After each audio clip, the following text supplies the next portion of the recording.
Trois parties aujourd'hui, en fait, trois cours différents, puisque vous avez compris en fait le processus. À chaque fois, on fait trois séquences qui correspondent de facto à trois cours différents, même si on essaye de les packager ensemble pour qu'il y ait une relation. Donc ça veut dire que les cours seront bientôt en ligne. Donc grâce à nos amis du CEMU, du Centre d'enseignement multimédia de l'université. C'est en ligne depuis ce matin. Éventuellement, on demandera à Anne tout à l'heure de vous expliquer comment vous connecter sur le site. Moi, je vais le rajouter sur les pages que j'ai mis en œuvre.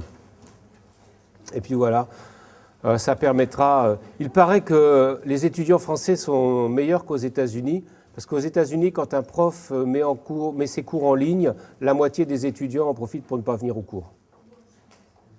Ce qui est bien évidemment un mauvais plan. C'est un mauvais calcul parce que personne ne supporte de se casser les pieds pendant 2 heures devant un écran, alors que malgré tout, quand il y a du spectacle vivant, c'est toujours un peu plus facile, donc il y a plus de monde qui fait ça. Donc aujourd'hui, on a 3 parties, une sur la messagerie électronique, une seconde sur l'histoire et les principes fondateurs de l'Internet, et une troisième sur les logiciels libres. Donc voilà les trois parties. Je vais fermer cette porte quand même.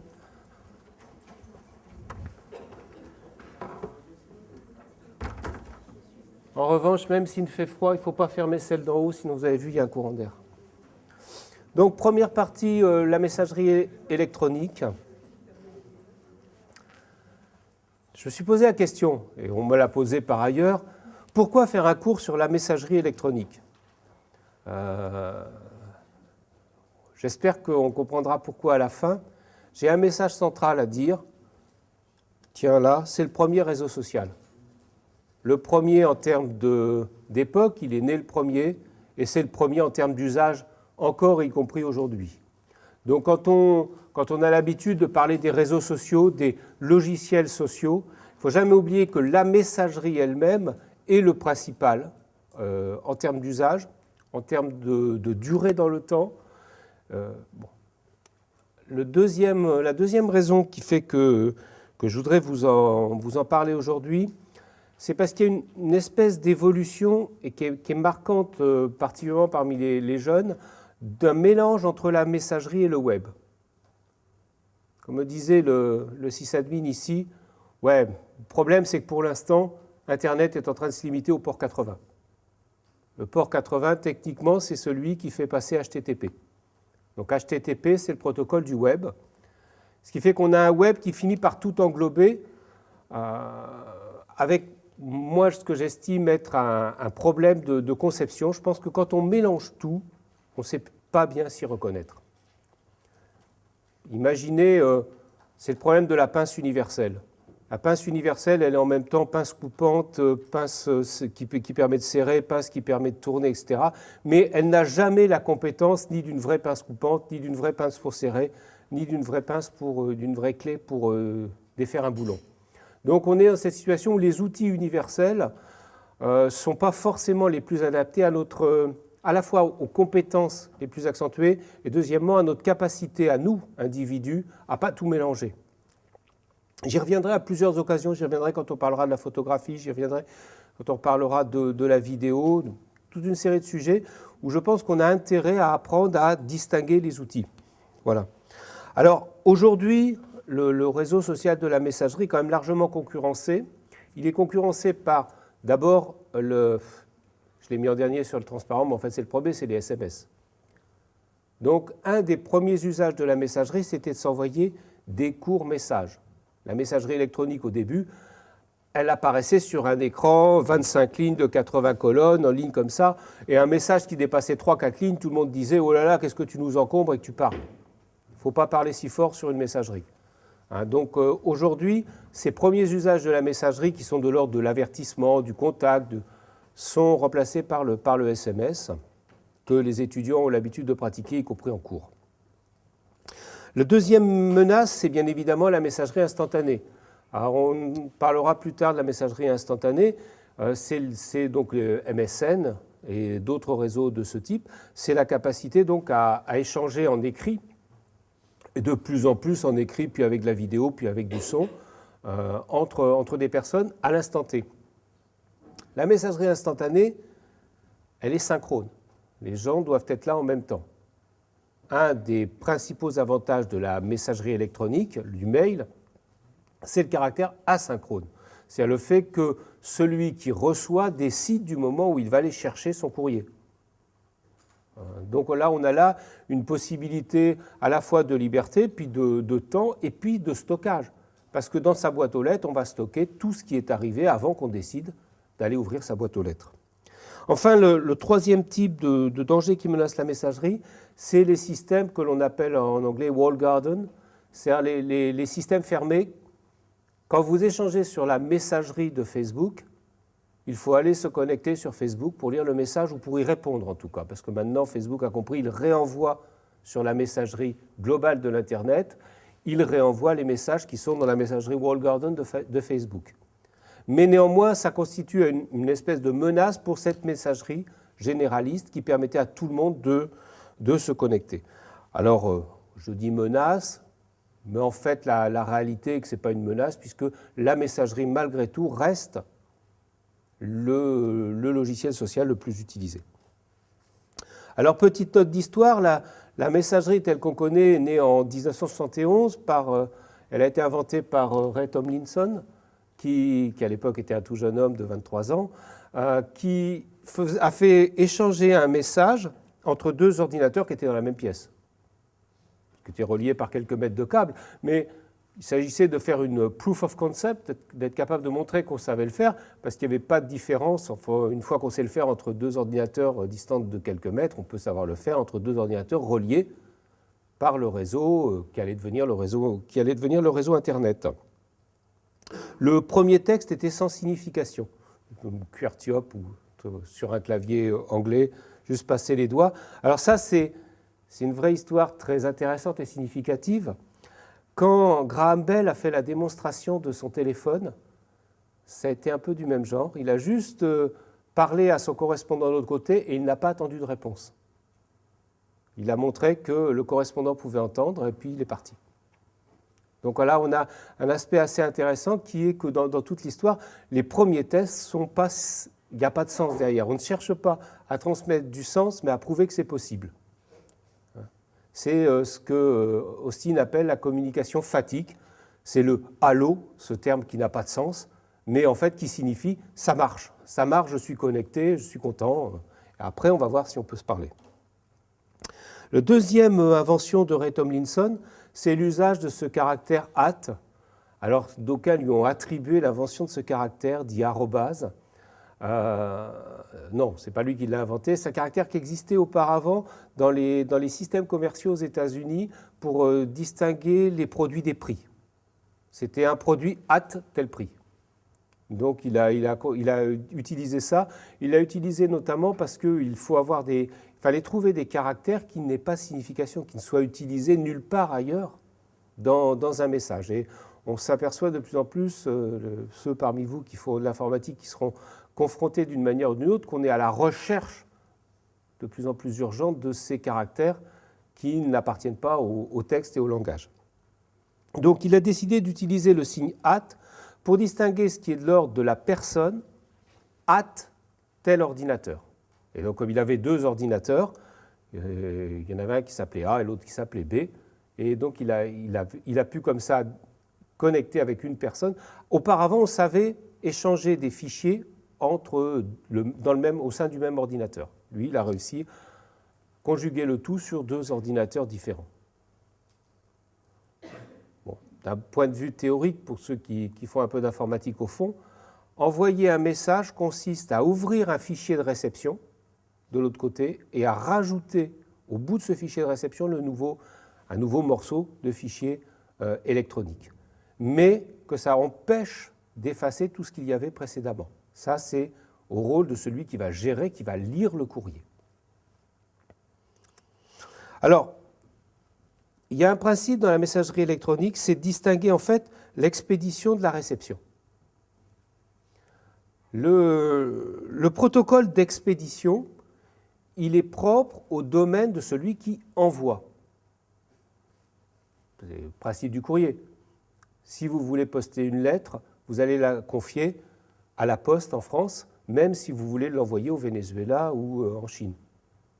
D'accord ? Donc vous vous adressez en fait à votre fournisseur de services postal ou de services de messagerie, en l'occurrence votre FAI. Donc le protocole SMTP, Simple Mail Transfer Protocol, et ce qu'on appelle donc sur la configuration de vos logiciels le serveur SMTP, c'est celui de la personne qui vous fournit le câble. Ici, je suis à l'université de Caen, donc j'utilise le SMTP de l'université de Caen. Si je suis chez moi sur Neuf, j'utilise le SMTP de Neuf. Si je suis chez une amie qui a Free, j'utilise le SMTP de Free, et ainsi de suite. Donc c'est le système de poste de celui qui vous connecte à l'Internet. Ensuite, ce système reçoit le message et va donc commencer à essayer de le transmettre, non pas directement au destinataire, mais au système de réception. Si vous envoyez une lettre au Venezuela, ça va aller en fait à l'accès central, à l'aéroport de Caracas de la Poste du Venezuela. Charge à ce système-là ensuite de le redistribuer à ses usagers. La partie distribution à l'usager, il y a deux protocoles, un qui s'appelle POP, pour Post Office Protocol, et un qui s'appelle IMAP, je ne me rappelle plus l'acronyme comme ça. Ici, Internet Mail Application Protocol. Donc, la différence fondamentale est la suivante. Si vous êtes dans un village et que vous avez un SIDEX à l'entrée de vos villages, vous savez, ces tableaux où il y a une dizaine ou une vingtaine de boîtes aux lettres, la personne qui veut chercher son courrier se déplace, va devant le SIDEX, ouvre sa propre boîte aux lettres, prend le courrier et va le lire chez lui. Ça, c'est le protocole POP, Post Office Protocol. Dans le protocole IMAP, ce qui est un peu différent, c'est qu'en fait, on peut aller demander au SIDEX qu'est-ce qu'il a reçu, qu'est-ce qu'il y a dedans. Le SIDEX vous dit oh, j'ai reçu 5 lettres, une de Tonton Jean, une de facture d'EDF, et à vous de décider celle que vous allez lire, les autres restent dans la boîte. Donc c'est un peu différent, ça a un avantage.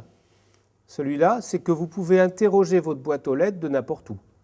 Par exemple, vous pouvez l'interroger depuis votre mobile, vous pouvez l'interroger de quelque endroit où vous pouvez vous trouver avec un ordinateur. Et s'il y a un message important, la facture d'EDF, vous allez la laisser sur le serveur. Donc vous la retrouverez de poste en poste. Ça a un inconvénient, c'est que le serveur, la boîte aux lettres devient énorme.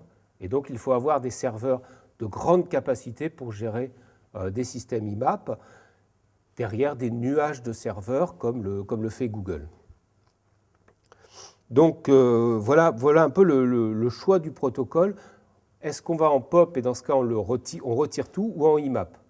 L'autre inconvénient de IMAP, c'est que quand vous êtes déconnecté, là en sortant, je vais récupérer mon mail, je me déconnecte, je prends le train, je peux lire mon mail dans le train. Donc j'ai récupéré tout le mail, il est sur ma machine. Donc voilà la différence entre les deux. Après, c'est au logiciel de mail qu'on appelle techniquement le Mail User Agent qui va être capable de gérer. Donc il va choisir un des protocoles et il va être capable de gérer ça, c'est-à-dire d'aller chercher les messages sur la boîte aux lettres, d'organiser les archives. Donc ça, l'élément important du mail, c'est qu'en fait, ce sont des fichiers qu'on a reçus et donc on va pouvoir conserver, archiver, qui vont laisser des traces pour nous-mêmes, enfin, d'autant quand les mails eux-mêmes ont des fichiers attachés, c'est-à-dire des images, des sons, des choses comme ça. Et enfin, c'est un logiciel qui gère la rédaction des envois. On a deux hypothèses pour avoir un Mail User Agent. Soit on a un logiciel spécifique, soit on utilise un webmail. Alors, de plus en plus, ce que j'expliquais tout à l'heure, vous les étudiants ou les plus jeunes, c'est encore pire, utilisent que les webmails. Ils pensent que le mail, c'est un accès via http yahoo.com ou hotmail.fr ou google ou gmail.com. Ça n'est qu'une des méthodes. Un système comme Gmail, on peut soit y accéder au travers du web, et donc on charge en fait le logiciel User Agent qui va être capable de nous gérer l'écriture, la réception, l'archivage. Ça, on le charge à l'intérieur de notre navigateur. Soit on en a un spécifique. Moi, j'utilise le logiciel qui s'appelle Thunderbird, donc, qui est ici un logiciel libre, qui me permet d'avoir mon mail ici avec tout ce que je peux recevoir à droite à gauche, qui me permet de relever, d'écrire, de répondre, enfin, et y compris d'avoir plusieurs identités.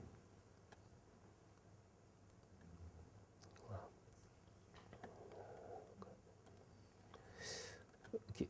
Donc, je vais y revenir tout à l'heure dans la configuration. Alors, comme vous avez ici un mail à l'université, c'est intéressant de voir qu'est-ce qui est mis à votre disposition par l'université. Je pense qu'il faut faire attention quand on choisit son mail, on peut en avoir plusieurs. Je vais y revenir, parce que c'est un problème de gestion d'identité. Vous en avez un qui vous est donné par l'université, enfin 2 pour les étudiants du département d'informatique, parce qu'on est quand même bien servi ici. Vous en avez un qui est votre numéro de carte d'étudiant @unicamp.fr. Donc on voit bien unicamp.fr, ça va être le SIDEX, la boîte de tous les étudiants de l'université. Si, vous en avez un. C'est écrit sur votre carte d'étudiant. Le papier qui va avec votre carte d'étudiant, pas la petite carte plastique, l'autre, il y a le mot de passe qui vous permet de vous connecter sur ce mail-là. Le problème, c'est que si vous donnez à quelqu'un un mail du genre 2036 92.3 @unicamp.fr, ça ne va pas être génial pour cette personne. Donc l'université vous permet de définir ce qu'on appelle un alias, c'est-à-dire un autre nom pour arriver sur la même boîte aux lettres, qui est en général le prénom.nom. Ou du moins, le premier arrivé met son prénom.nom, et s'il y a quelqu'un qui a le même prénom et le même nom, ce qui est quand même assez rare, mais ça arrive, à ce moment-là, il devra rajouter 1, 2, 3, ce que vous trouvez quand vous choisissez votre nom sur le mail comme Gmail ou Yahoo. Le deuxième moyen d'avoir un mail à l'université, c'est pour les étudiants d'info d'en avoir un sur le service @etu.info.unicamp.fr, donc le service des étudiants. Et là, ce qu'on utilise, c'est votre login Unix, le login qui vous sert à vous connecter à l'ensemble du réseau. Attention, avec un mot de passe différent. Le sysadmin m'a dit « rajoute-en une couche sur les mots de passe ». Alors je rajoute une couche sur les mots de passe. Si vous utilisez le même mot de passe partout, vous avez de grandes chances qu'un jour ou l'autre, il soit capté, et donc vous mettez en danger l'ensemble de votre activité sur le web. Comme j'ai essayé de vous en parler la dernière fois, notre vie s'est déplacée sur le web. Nous avons plein de traces, mais aussi nous avons plein de documents personnels à nous sur le web. Donc à un moment donné, ça peut devenir embêtant à la fois de se faire voler ces documents, puis il y a une autre manière plus pernicieuse, c'est de mettre sur votre site web quelque chose d'illicite ou quelque chose qui va vous causer beaucoup d'ennuis. Donc il faut mieux éviter ça et donc protéger ces mots de passe. C'est une situation très difficile, on va avoir l'occasion d'y revenir plus tard dans la gestion des identités, c'est la gestion de ces mots de passe. Pour l'instant, on va essayer de le laisser de côté. Donc pour les étudiants d'info, on a un webmail spécifique. Donc vous pouvez faire comme à vos habitudes, vous n'êtes pas obligé de donner à tout le monde uniquement votre adresse Gmail. Donc c'est http://mail.info.unicamp.fr et sur ce webmail, on peut se trouver un alias. Parce que si votre login ne vous plaît pas, vous pouvez utiliser un alias prénom.nom à nouveau, surtout si vous êtes le premier à pouvoir le faire. Alors j'ai mis là un autre petit ruse qui va être utile pour les étudiants d'info, c'est-à-dire ceux qui ont un login Unix, c'est SMTP/S. S veut dire sécuriser toujours. Alors vous avez POP et POP/S, IMAP et IMAP/S. Bien évidemment, mon sysadmin m'a dit tu leur dis bien d'utiliser POP/S et IMAP/S sur leur système au moment de la configuration. Et il faut choisir le système sécurisé. Sécurisé veut dire quoi? Veut dire qu'en fait, entre l'émetteur et le récepteur, le canal est crypté. Donc ça veut dire quelqu'un qui mettrait une bretelle sur le canal ne pourrait pas lire vos messages. Bon. En général, moi je suis assez sceptique parce que je pense que la plupart du temps, les bretelles sont mises directement sur le poste du récepteur et non pas sur le canal. Mais bon. Un des avantages pour vous, c'est d'utiliser SMTP/S. Et là, ça vient en contradiction avec ce que je disais tout à l'heure. Je disais tout à l'heure qu'on utilise le SMTP, rappelez-vous, c'est celui qui envoie. C'est celui qui prend de votre messagerie et qui le porte à votre service postal à vous, celui de votre pays ou celui de votre système. Donc celui de Free, de Orange, de Neuf, etc. Avec SMTP/S sécurisé, on peut se servir toujours du même SMTP. Alors ça, c'est très pratique quand on est en mode mobile, parce qu'il suffit d'aller dans un café, d'avoir un Wi-Fi ouvert. Moi, je peux toujours envoyer des mails grâce à mon système SMTP/S, qui est celui qui est fourni par mon université. Pour se connecter, en fait, il faut configurer sa machine. C'est pour ça que je l'ai laissé ici, c'est pour vous montrer les configurations. Donc, on a les paramètres de son compte et surtout pas oublier de mettre un nom intelligible quand on met les paramètres de son compte. C'est-à-dire l'adresse mail ne suffit pas. C'est intéressant quand on a une liste qu'on reçoit d'avoir un nom qui est présenté. Et puis si on regarde les paramètres serveurs ici, vous voyez, je définis en fait mon SMTP. Il a été défini ici, le SMTP, serveur sortant, et je l'ai défini comme étant celui de mail, donc sur le port 465, qui est en général accessible de partout. Les ports, vous savez, c'est, imaginez-vous qu'il y a non pas un fil qui sort d'un routeur Internet, mais toute une série de fils, un par port. On a droit à 64 000 ports. Donc, de facto, la plupart des systèmes autorisent le port 80, c'est-à-dire celui qui correspond à HTTP, et pas les autres. Ou du moins pas les ports 25, qui est le port du SMTP habituel. Pourquoi ? Pour éviter qu'une personne aille, je ne sais pas, à l'aéroport d'Orly, et depuis l'aéroport d'Orly organise l'envoi de millions de spams appartenant en réalité à la mafia russe. Donc pour ça, la plupart du temps, les gens bloquent le port 25. Par contre, ils laissent ouvert le port 465, puisque pour le récepteur, ça aura été envoyé par le SMTP sécurisé, en l'occurrence celui de mon université ici. Donc c'est après à l'université de savoir que si j'ai le droit d'envoyer un mail, je ne vais pas envoyer des millions de mails à des personnes comme ça. Voilà. Alors, je voudrais insister sur la nécessité de bien choisir son mail. À la fois, le mail il est en deux parties. La première partie, le nom sur lequel vous appartenez, et la deuxième partie, le service à qui vous demandez d'être votre service postal. luluptipier@hotmail.com comme mail d'étudiant. Moi, la plupart du temps, parce que tous les étudiants, ils finissent tôt ou tard par nous envoyer quelque chose avec un nom de ce type. 80 chances sur 100 qu'on ne lise pas. Moi, je reçois plusieurs centaines de mails par jour. Ne croyez pas que quand j'ai Luluptipier qui m'écrit, j'efface avant même d'avoir regardé ce que c'est. D'accord ? Donc, il faut choisir un mail en fonction de l'image qu'on veut donner de soi-même. Si on le choisit à Hotmail, on écrit, c'est écrit sur son front, j'ai moins de 20 ans et je fais du MSN toute la journée. Ça dépend ce que vous voulez montrer comme image de vous. Si vous êtes un vieux barbu qui cherche à se faire passer, vous pouvez faire ça, mais c'est bon. En général, pas bon, surtout pas pour trouver du travail. Gmail, Gmail, ça veut dire je suis sérieux, mais tout le monde a un Gmail. On peut l'utiliser plutôt comme mail privé. Et puis, ne pas hésiter à utiliser le mail de son entreprise ou celui de son université quand il s'agit des questions de votre entreprise ou de votre université. Par contre, évitez de l'utiliser pour prendre un rendez-vous pour aller faire une sortie de 5 à 7. Ça risque de poser des problèmes. Donc, apprendre, en fait, derrière le mail, à gérer plusieurs identités sur le réseau Internet. On aura l'occasion, dans plein de cours, d'y revenir.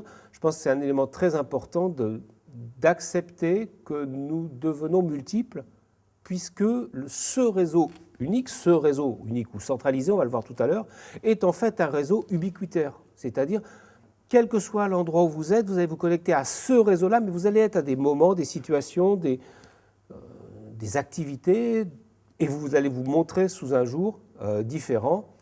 Quand je vais faire du jogging, je ne mets pas ma veste. Voilà, c'est comme ça. Alors, un autre élément qui est important, c'est quand on envoie un mail, toutes ces possibilités qu'on a ici. Non, écrire, c'est là. Tac. Quand on veut envoyer pour, vous voyez, j'ai toute une série de choix, pour, copie, copie cachée, etc. Ça, c'est des éléments importants à maîtriser. Très souvent, on écrit à plusieurs personnes. Autre avantage du mail, je peux, de chez moi, écrire à plusieurs personnes. Et si on réfléchit bien en termes de liberté d'expression, c'est absolument énorme. C'est absolument énorme. C'est la capacité de chez soi, avec le strict matériel avec lequel on travaille, et on écrit à ses propres amis, de s'adresser à des listes de personnes qui sont parfois très importantes, on va voir tout à l'heure. Donc, en fait, quand on dit on met un mail tout ou à, c'est qu'on envoie à cette personne-là. Quand on fait une copie, CC, copie carbone, il faut bien se rendre compte qu'on le fait en public. C'est-à-dire, on dit j'ai envoyé à mon directeur et j'ai fait une copie à mon syndicat. Pour dire que j'en avais marre et que j'avais commencé à acheter la corde pour me pendre. Donc, on peut faire deux choses en même temps, et en faisant ça, on dit deux choses. On dit, un, je m'adresse à la personne qu'on a mis en tout, mais je mets l'autre au courant, officiellement, et donc celui qui a reçu le message voit aussi qui j'ai mis au courant derrière. Quand j'écris à mon banquier, il a le nom de mon avocat, et il sait que je préviens mon avocat en même temps. Voilà, on est dans des situations où publiquement les gens savent qu'il y a des gens en copie. Par contre, il y a des moments où on veut écrire à quelqu'un et mettre une autre personne en copie cachée, en français, blind copy carbon en anglais. Et là, faire attention, ça veut dire que j'écris à quelqu'un, éventuellement j'en mets d'autres en copie, mais il y en a certains, je ne veux pas qu'on sache. Par exemple, ma petite amie que je tiens à mettre au courant de choses. Là où il faut faire attention, c'est que la personne qui reçoit en copie cachée ne réponde pas. Il faut respecter la règle du jeu. J'ai reçu quelque chose en copie cachée, ça veut dire on m'a mis au courant, mais je ne suis pas censé être au courant. Bon, si cette personne-là fait répondre, ça met tout le monde dans la mouise. D'accord ? Donc il y a une espèce de respect quand on gère le mail. Et ces trois règles-là sont malheureusement très mal maîtrisées. Ouais. Eh bien, si vous n'êtes pas dans la liste des destinataires, vous n'êtes ni en tout, ni en copie carbone. Voilà, il faut regarder ça. C'est important d'apprendre à regarder quand on reçoit un mail, en fait, à qui a-t-il été envoyé ? Êtes-vous là parce que c'est à vous que c'est destiné ? Ou êtes-vous là parce que vous êtes en copie ? Ou êtes-vous là parce que c'est en copie cachée ? Ce qui permet par ailleurs à certains d'envoyer, comme moi, je pratique ça régulièrement, j'envoie certains messages, des textes que j'écris à plusieurs centaines, voire milliers de personnes. Je ne vais pas dire à chacun la liste des 1000 personnes à qui je l'ai envoyé. Chacun est mis en copie cachée, en fait. Et puis, chacun l'a donc reçu, lui, et en fait, si elle regarde le tout, je me suis réenvoyé à moi-même. Voilà. Donc ça aussi, c'est apprendre. Je ne tiens pas forcément à ce qu'un quelconque de ces lecteurs-là connaisse la liste de tous mes autres lecteurs. Et là, ça arrive au dernier point de mon transparent, reply et reply all. Répondre ou répondre à tous. Ça, c'est vraiment un élément fondamental de la gestion du mail. Et il faut absolument apprendre, c'est une pratique sociale très importante. On considère que... Alors, reply, je réponds à la personne qui me l'a envoyé. Reply all, je réponds à tous les destinataires du premier mail visibles, c'est-à-dire ceux qui sont en mode tout et ceux qui sont en mode copie carbone CC. Pas ceux qui sont en blind copy carbone, là, de toute façon, mon mailer ne les connaît pas. D'accord ? Donc, l'appartenance à un groupe, le fait qu'un groupe marche, se juge à l'usage du reply all. Si vous essayez de faire un travail collectif avec 5, 6 personnes qui sont un peu partout, et que quand vous envoyez un message, il y en a un qui fait un reply simplement, ça brise la cohérence du groupe.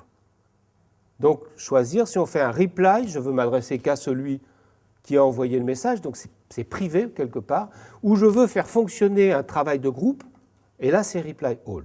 Donc toujours se poser la question, je suis casse-pied, hein. C'était si simple d'écrire des mails avant de se poser des questions. C'était si simple de faire reply, allez, vas-y, et puis je te raconte, je rajoute 3 mots, un smiley à la fin et tout. Et puis vous avez un prof, il arrive, c'est vraiment un prof, quoi. C'est fait pour être casse-pied, les profs, pour vous mettre des choses compliquées là où tout était simple avant. Je pense que c'est vraiment un élément important. C'est apprendre en fait à se positionner. Votre vie est sur le réseau. Une large partie de vos activités de production, de vos activités de culture, de vos activités d'échange interpersonnel se passe de plus en plus par l'intermédiaire du réseau. Donc, connaître les modes de comportement, la politesse du réseau est en fait devenue un des éléments essentiels du savoir-vivre en réseau. Et cette histoire du reply et reply all est essentielle. Alors, un autre élément du mail, c'est un peu ce dont je parlais tout à l'heure, c'est l'idée qu'une personne puisse s'adresser à des milliers de personnes, parfois même sans connaître leurs adresses. C'est ce qu'on appelle les listes de diffusion.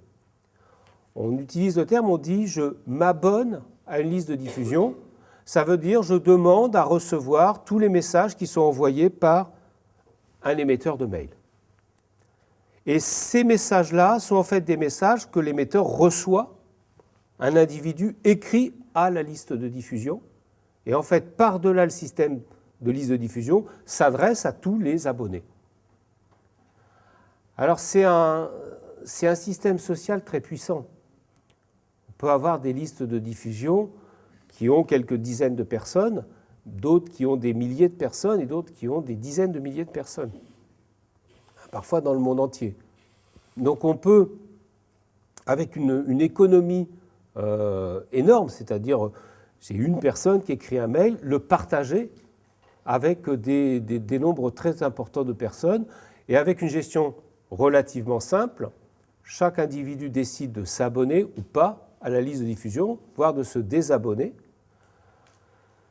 Bon, ça serait trop beau si ça marchait si simplement que ça. Comme tout système sur Internet, il y a des complexités cachées. En l'occurrence, là, la complexité cachée tient au fait qu'un individu peut avoir abonné un tiers. J'ai mis l'adresse d'un tiers et puis il a été abonné et l'autre ne veut pas recevoir ça. Déjà, on peut être ennuyé. Une autre complexité, attendez, vous allez dans n'importe quel système où il y a plus de 100 personnes, je ne sais pas moi, une salle de cinéma où vous voudriez avoir la paix, mais il y en a forcément sur 100 personnes quelqu'un qui passe son temps à croquer des pop-corn et l'autre qui parle à sa voisine, quand ce n'est pas le téléphone d'un des 100 qui se met à sonner au milieu du film à l'instant le plus dramatique. Donc ça, c'est, voilà, vous mettez 100 personnes, il y a forcément quelqu'un qui se comporte mal, c'est inévitable. Sur une liste de diffusion, ça peut devenir très lourd. Vous avez une personne qui se comporte mal, qui injurie son voisin, il y en a forcément un qui répond « ça ne se fait pas d'injurier son voisin », il y en a un deuxième qui dit « ah oui, c'est vrai, ça ne se fait pas ». Au bout de 10 mails de gens qui disent « ça ne se fait pas », il y en a un qui dit « attendez, on se calme, on ne commence pas à inonder 1000 personnes avec les leçons de morale sur le fait que ça ne se fait pas, ok, ça ne se fait pas, mais quand même ». Et oui, l'autre, il a raison, et puis voilà, c'est fini. C'est fini, c'est-à-dire, soit ça part en ce qu'on appelle une guerre de flammes, et donc là, les gens, ils laissent tomber, soit ça part en « je me désabonne » parce qu'il n'y a plus rien qui se dit, il n'y a plus que du bruit. On n'est même plus dans la communication fatigue dont je disais tout à l'heure, où en fait on vérifie qu'on est bien en communication, mais on est dans un système où il n'y a plus que du bruit et où les messages importants, c'est-à-dire les idées, éventuellement les choses drôles, VDM ou je ne sais pas quoi, enfin tout ça, mais ça disparaît derrière le mode de fonctionnement. D'où la nécessité de trouver une régulation sociale. Comme tout système d'activité des individus, vous mettez des humains ensemble, ils font quelque chose ensemble. Si on ne trouve pas un mode de régulation, ça va partir en quenouille. Donc, à partir de ce moment-là, on a un système de régulation qui s'appelle le modérateur, ou la modératrice, selon son sexe. Donc, le modérateur ou la modératrice a une mission qui est très complexe. Ça veut dire que quand un des membres du groupe de diffusion envoie un message, c'est le modérateur qui dit « est-ce que j'accepte de le diffuser à tout le groupe ou pas ?» On comprend bien que c'est une mission difficile, ce n'est pas du tout quelque chose qui est simple. D'abord parce que s'il refuse, il va forcément être accusé de censure. Et puis, s'il n'est pas là, s'il autorise tout, on va l'accuser de noyer le groupe sous des tas de messages qui n'ont pas à voir avec les raisons d'être du groupe, avec ce qu'on appelle la charte de la liste de diffusion. Donc on a là un nouveau type de métier, un nouveau type de régulation sociale qui est le modérateur. Quelqu'un qui doit avoir une conscience de laisser les choses les plus ouvertes possibles et en même temps qui doit maintenir le cap pour l'ensemble du groupe. Et bien évidemment, quand on dit maintenir un cap, vous mettez un groupe de 100 personnes, ils n'ont pas tous, il n'y en a pas deux qui ont la même idée de quel est le bon cap. D'accord ? Donc le modérateur, c'est un vrai travail auquel les gens ne sont pas formés. Il n'y a pas de formation, je n'en connais pas. Alors qu'il y a des modérateurs dans tous les systèmes électroniques où justement on étudie ce travail, quelles vont être les limites, à quel moment on peut dire ça c'est franchement hors groupe ou ça c'est à l'intérieur du groupe. Et il y a aussi un problème personnel du modérateur. Il y a quelques règles si vous devenez modérateur d'un groupe. Ne pas répondre immédiatement à un message d'un des membres du groupe. Sinon, comme vous êtes le premier averti toujours, vous pouvez répondre effectivement en même temps. Mais si vous le faites, vous vous donnez un rôle de surplomb sur l'ensemble du groupe, alors que vous n'avez qu'une fonction de régulation, ce qui n'est pas pareil. Et deuxièmement, ne pas se croire obligé de répondre à tous les messages, même si ils sont contre vous, même si tout ça. Vous n'avez pas plus d'obligation à faire fonctionner le groupe que les autres membres du groupe, du moins à faire fonctionner au sens à donner du contenu à l'intérieur de l'échange de groupe. Est-ce qu'il y en a beaucoup d'entre vous qui sont membres d'un groupe de discussion comme ça, formel ou informel ? Ça se fait de moins en moins. Hein. Maintenant, ça passe principalement par des sites web, par des blogs, par des choses comme ça, et dans les jeunes générations. Pour les générations plus avancées en sciences et en conscience, il y a encore beaucoup de groupes de discussion, notamment, on verra dans le cours d'après, la majeure partie des discussions autour des protocoles de l'Internet utilisent encore les systèmes de liste de diffusion. Construction sociale égale présence d'individus antisociaux. C'est une règle de base, il n'y a pas de construction sans individus antisociaux. Sur le mail, ça s'appelle les spammers. Spam, alors il y a plein de légendes que ça viendrait d'une boîte de conserve de jambon pourri, d'autres que ça viendrait d'un sketch des Monty Python. Enfin, je ne me prononcerai pas sur ce qu'on appelle les légendes urbaines, c'est-à-dire tous les mythes fondateurs où personne ne sait quelle est la vérité, le mensonge, l'idée commerciale, l'idée marketing, etc. Ça s'appelle le spam et c'est, d'après Microsoft, 97% des échanges de mails. Non pas des échanges aux individus, mais des échanges entre serveurs. Hein. Parce que les serveurs sont obligés de se doter d'un anti-spam et donc de ne replacer aux individus qu'une partie de tout ce qu'ils reçoivent. Et quand vous voyez le nombre de spams que vous recevez, vous devez vous dire que le serveur qui gère votre courrier, lui en reçoit évidemment beaucoup plus. Alors d'où vient ce spam ? Il vient de la propriété dont je vous ai parlé la semaine dernière, qui est le coût marginal de la reproduction et de la transmission d'un document numérique tend vers zéro. Que j'écrive à une personne ou à 10 millions, ça me coûte le même prix, le temps de rédiger le mail. Le reste a été préfinancé quand j'ai eu mon accès à Internet, et j'ai le droit d'envoyer des mails, donc voilà. Donc à partir de ce moment-là, il suffit d'envoyer plein de mails en disant je suis l'héritier d'un fils de banquier qui a une fortune mais qui a besoin qu'on l'aide à la transférer au Canada, etc. Voulez-vous me réécrire pour participer à cette opération financière qui va nous enrichir tous les deux ? Ce qui est dramatique, ça s'appelle le scam nigérien, ça. Parce que c'est venu du Nigeria au début. Ce qui est dramatique, c'est que finalement, d'après une étude, 12% des gens ont un jour ou l'autre dans leur vie répondu à un spam. ce qui est énorme, ce qui est absolument énorme. Et il suffit sur des millions de personnes qu'il y en ait 3-4 qui répondent pour que, en fait, celui qui a envoyé ces millions de mails finisse par réaliser son arnaque et à gagner suffisamment d'argent avec son arnaque pour que ce soit rentable d'encombrer tout le réseau. Alors comment est-ce qu'on va pouvoir faire pour se débarrasser de cet encombrement du réseau? Dès qu'il y a un groupe social, des pratiques antisociales et donc un système de régulation qui vise en général à extraire du groupe les pratiques antisociales. Alors il y a des solutions qu'on essaye d'envisager, il y a des solutions techniques, qui est ce qu'on appelle le Sender ID, c'est-à-dire un mail identifierait vraiment qui l'a envoyé. Pour l'instant, je peux prendre votre adresse et faire semblant d'envoyer un mail. Tous ceux qui sont en cours d'informatique avec nous, on apprendra à faire ça d'ici la fin de l'année. Mais tout informaticien, tout programme peut faire semblant d'envoyer en votre nom un message. Donc il y a une solution technique qui serait d'être authentifié comme expéditeur. Ça pose quand même des problèmes, notamment des problèmes de liberté dans un certain nombre de pays du monde, et c'est non négligeable. Et puis ça pose des problèmes techniques dès lors que l'on fait faire des envois à des systèmes comme des newsletters, des choses comme ça. L'autre solution, elle est juridique, c'est-à-dire qu'à un moment donné, la justice s'adresse à ces comportements antisociaux et prenne des mesures. C'est en juin 2008 ou 2009, 2008 je crois, les États-Unis ont finalement fermé un serveur qui s'appelait Pricevert. Dans les 15 jours qui ont suivi, le spam a baissé d'un taux de 15%. Le spam mondial a baissé de 15%. Donc il y a bien des gens dont le métier, c'est en fait d'être des supports à la mafia. Et en toute bonne logique, quand ton métier c'est d'être un support à la mafia, d'être une mule pour la mafia, eh ben on te met en prison. Sauf que ça ne se fait pas sur l'Internet pour une raison politique en fait. C'est que ça deviendrait une entrave technique au commerce numérique.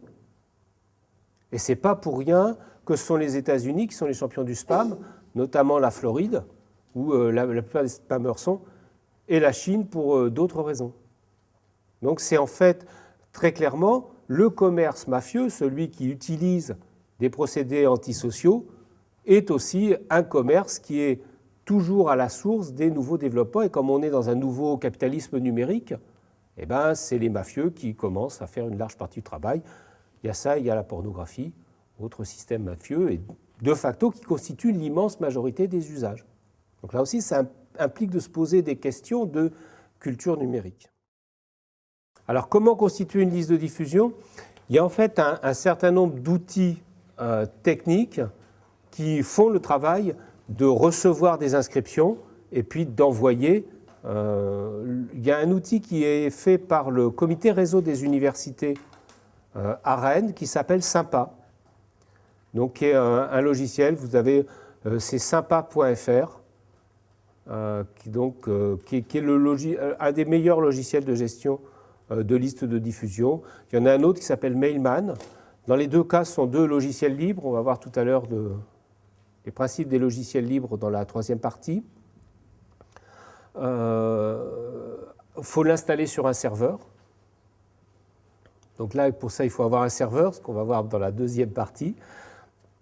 Si on n'a pas de serveur, il y a quelques systèmes qui, moyennant paiement, vous permettent d'ouvrir un groupe de discussion. Certains même le font moyennement un paiement différé, c'est-à-dire de la publicité. Yahoo Group ou Google Group vous permettent de faire des systèmes comme ça, mais quand c'est gratuit, il faut se méfier, on aura l'occasion d'y revenir.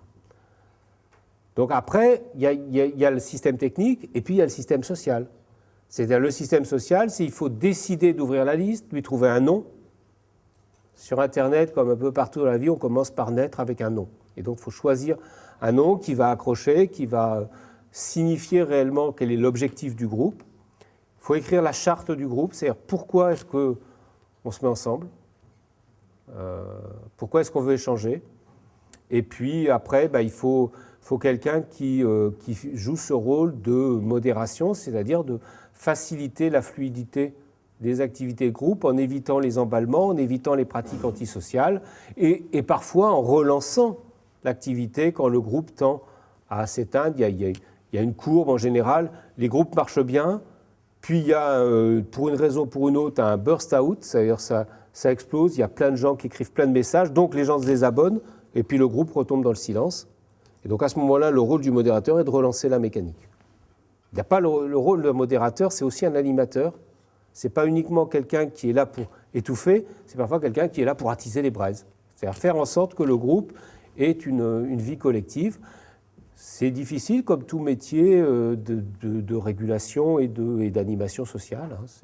C'est un vrai choix qui, en général, n'est pas payé, sauf quand on est modérateur des groupes gouvernementaux, où ça fait partie de ses missions de travail. Pour le reste, c'est en général des bénévoles, et on aura l'occasion plusieurs fois au cours de ce cours de culture numérique de voir l'importance des bénévoles dans la fabrication de ce système social qu'est l'Internet.